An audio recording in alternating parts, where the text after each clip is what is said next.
Good afternoon, class. Today we are going to start our annual syllabus, chapter number 44, Nature at its unbelievable best. Starting with the first question. It is also called the polar lights or the northern lights.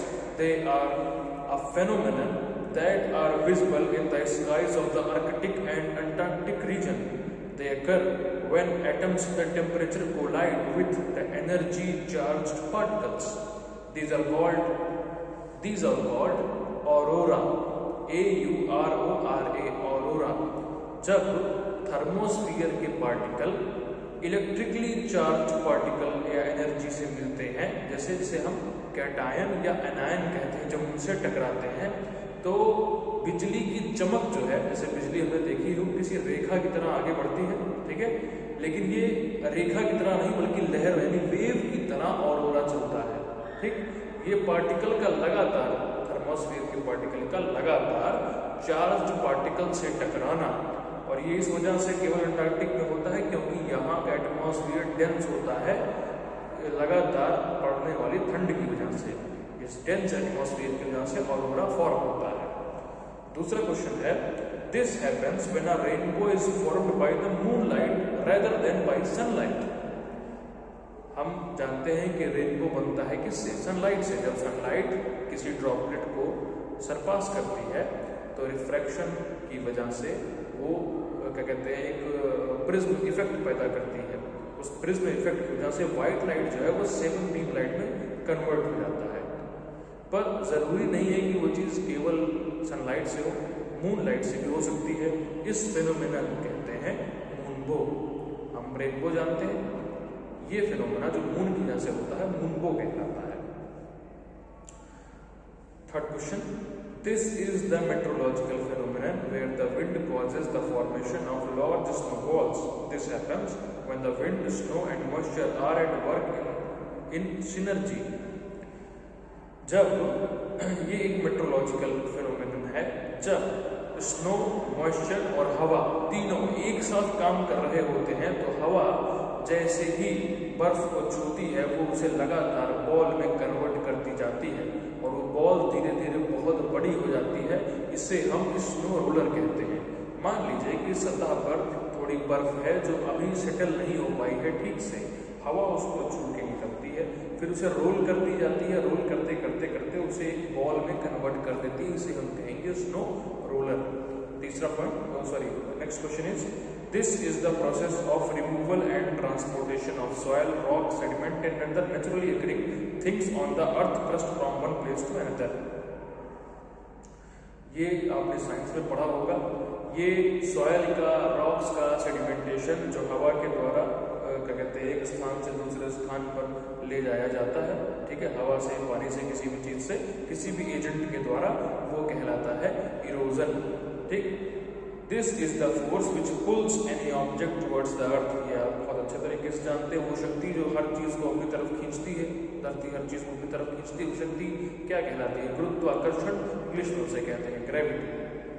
This is an unexplained atmospheric and electric phenomenon. It is luminous spherical lightning as seen in the sky, as the size which can vary from a small pea to a several meters in diameter।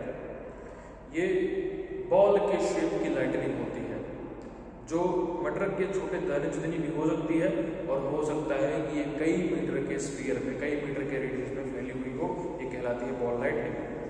This is the formation of snow that is found on high altitudes. They are thin spiky blades and hardened snow that are placed at an interval that are pointed towards the direction of the sun। जब बर्फ गिरती है तो जब वो क्या कहते हैं हाई एल्टीट्यूड पर, बहुत ऊंचाई पर, तो वो स्पाइक्स के ब्लेड के रूप में उसका फॉर्मेशन होता है, जिसका झुकाव जो है सन की तरफ होता है, क्योंकि सन की तरफ जब वो झुक जाती है तो आसपास की बर्फ जो है पिघल जाती है, तो वो नुकीली होती चली जाती है। कोई भी चीज़ जब पिघलती है तो उसका शेप जो है वो चेंज होता है, वो स्मूथ नहीं रह जाती है, तो वो ब्लेड नुमा बन जाती है, उसका डायरेक्शन सन की तरफ बना रहता है, वो कहलाती है पेनिटेंटे। This phenomenon is optic in nature. It is caused when refraction takes place in ice crystal। हमने हमने देखा है कि अंटार्कटिका या आसपास के क्षेत्र में आइस के क्रिस्टल बन जाते हैं। ये क्रिस्टल जो है जब उसमें लाइट फंस जाती है तो उसके बाद लाइट इसमें आती है और ये लाइट की बीम बना देता है। जैसे लेजर से लाइट निकलती है वैसे लाइट की बीम बना देता है, ठीक। और ये लाइट की बीम जब एंटर करती है पिलर उस आइस क्यूब के अंदर तो नीचे तक जाती है, ये कहलाता है लाइट पिलर। क्या कहलाता है? Light pillar.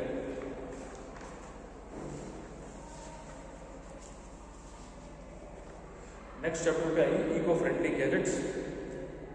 बेहद आसान है क्योंकि हम सब लगभग इसके बारे में जानते हैं। This is used for recreational camping where it can be accommodate up to 10 people to sleep. This is a center control hub that displays electrically produced and used while also acting as wireless internet access point. This is called solar tent. This plug connects. Next question is, this plug connects to an app. The main feature of this plug, it allows you to switch off any electrical appliance that's running on your home even when you are traveling. अब मान लीजिए कि ये जो plug है ये आपने अपने घर के मुख्य क्या कहते हैं पावर प्लग में लगा दिया। उसके बाद आप कहीं ट्रैवल करने चले गए और आपको याद आया कि अचानक कि मैंने शायद पंखा नहीं बंद किया है या मैंने शायद लाइट नहीं बंद की है, तो एक ऐप के माध्यम से ये कनेक्ट होती है और घर के वाईफाई से जुड़ी होती है। आपने मतलब मान लीजिए कि आप घर से बहुत दूर हैं, 1000 किलोमीटर दूर हैं घर से, और आप वहाँ से अगर स्विच बंद करेंगे तो आपके घर का पंखा यहीं से, मतलब 1000 किलोमीटर दूर घर से घर का पंखा आप यहीं से बैठे बैठे बंद कर पाएंगे। कहलाता है smart plug. This water heater is installed upon the terraces of houses when hot water is required in winter season. जब ठंडियों में हमें गर्म पानी की आवश्यकता होती है तब हम इसका इस्तेमाल करते हैं। ये छतों की टेरेसेस पे, ये घर की छतों पे लगाया जाता है। हम इससे बहुत सारा गर्म पानी ले सकते हैं with the help of solar energy. This is called solar water heater. Next question is, this electric light bulb produces light using one और मोर लाइट इमिटिंग डायोड। हम आजकल एलईडी बल्ब का इस्तेमाल करते ही हैं। एलईडी बल्ब का ही फुल फॉर्म है, L का मतलब है लाइट, ई का मतलब है इमिटिंग, डी का मतलब है डायोड। एलईडी बल्ब जो है वास्तव में बल्ब नहीं है, डायोड है, सर्किट है एक तरीके की, जिसमें से करंट जब पास होता है तो लाइट की शक्ल लेता है। नोबेल प्राइज भी मिला है एलईडी बनाने वालों को। एलईडी बल्ब जो है वो 3 ही रंग का आता है, उन्हीं रंगों से हम और रंगों का भी निर्माण करते हैं, रेड, व्हाइट और green, RWG। This shower head can be attached on any shower. Once attached, it atomises water and maximizes the surface area and minimizes the uses of water. अगला जो आंसर है आपका वो है नीबिया। नीबिया is a device which can be attached to any shower. ये क्या करता है कि पानी को एटमाइज कर देता है, फुहारे में परिवर्तित कर देता है पानी को। इससे कम पानी में अधिक से अधिक कार्य लिया जा सकता है। यानी एक तरफ तो ये पानी के खर्च को बचाता है, दूसरी तरफ एक तरफ तो ये पानी का सरफेस एरिया जो है बढ़ा देता है। सरफेस एरिया मतलब वो फुहारे में कन्वर्ट हो जाता है तो बहुत दूर तक फैल जाता है, पानी वेपराइज हो जाता है, एकदम पेपर के जैसे छोटे छोटे पार्टिकल एटमाइज हो जाता है। और फिर जो क्या कहते हैं यूजेज है पानी का जो इस्तेमाल है उसको कम किया जा सकता है, क्योंकि उतने ही पानी में हम बहुत सारा कार्य कर सकते हैं। इसे कहते हैं नीबिया। चैप्टर नंबर 46 पे हम आते हैं, क्राइम डिटेक्शन के बारे में। बहुत ही बढ़िया चैप्टर है। Which famous author was first to utilize fingerprint evidence to solve fictional crime? किताब के माध्यम से पहली बार किसी ने उसमें ये चीज शामिल की कि फिंगरप्रिंट के माध्यम से भी हम क्राइम को सॉल्व कर सकते हैं। मार्क ट्वेन ने अपनी किताब लाइफ ऑन द मिसिसिपी 1883 में लिखी थी, जब फिंगरप्रिंट नाम का कोई भी चीज हमारे पास वास्तव में मौजूद नहीं था, तो उससे उन्होंने क्राइम को सॉल्व करके अपनी किताब एक उन्होंने नॉवेल लिखी थी। उस नॉवेल में उससे उन्होंने क्राइम सॉल्व करके दिखाया था। तो यहाँ से हम फिंगरप्रिंटिंग की शुरुआत मानते हैं। हालांकि क्या कहते हैं उसके फिंगरप्रिंटिंग के बारे और उसके अध्येता जो है वो दूसरे हैं, पर फिक्शन में यानी कल्पनात्मक क्या कहते हैं किसी सृजन में, साहित्य में पहली बार किसी ने उससे केस सॉल्व किया तो मार्क ट्वेन थे। फिंगरप्रिंट के टाइप देखिए, फिंगरप्रिंट के 3 ही टाइप होते हैं, आर्चेस, लूप और वॉर। आप ध्यान से देखें तो आपका जो अंगूठा है इसकी फिंगरप्रिंट पे अगर छल्ले बने होंगे तो वॉर्ल कहलाएंगे, अगर लूप बने होंगे ऐसे ऐसे करके लूप बने होंगे तो लूप कहलाएगा, पर किसी किसी की रेखाएं केवल ऐसे ऐसे आर्चेस की तरह मतलब सेमी सर्कुलर होती है खाली, तो वो आर्चेस कहलाते हैं। तीन ही तरीके के होते ही हैं फिंगरप्रिंट। एक और होता है बहुत रेयर पाया जाता है, उसे कंपोजिट कहते हैं। कंपोजिट में आप क्या कहते हैं वॉर्ल, लूप और आर्चेस तीनों का मिला जुला रूप पाएंगे, तो कंपोजिट एक होता है, पर कंपोजिट रेयर होता है। सबसे ज्यादा जो पाया जाता है वो यही तीन है, आर्चेस, लूप और वॉर्ल। तो इसमें कौन सा गलत है? वास्तव में इसमें रेक्टेंगुलर, क्योंकि किसी की भी फिंगरप्रिंट रेक्टेंगुलर नहीं होते। Which of these is a name given to the examination of fingerprint? Fingerprint के एग्जामिनेशन को हम क्या कहते हैं? इसे कहते हैं डैक्टाइलोस्कोपी। ये एब्रीविएशन है डीएनए का, कि डीएनए का फुल फॉर्म क्या होता है। साइंस आप पढ़ते हैं, आप इसको जानते होंगे कि इसे डीऑक्सीराइबो न्यूक्लिक एसिड कहते हैं। Which of the following is a biological source of DNA? इसमें से क्या बायोलॉजिकल सोर्स है डीएनए का?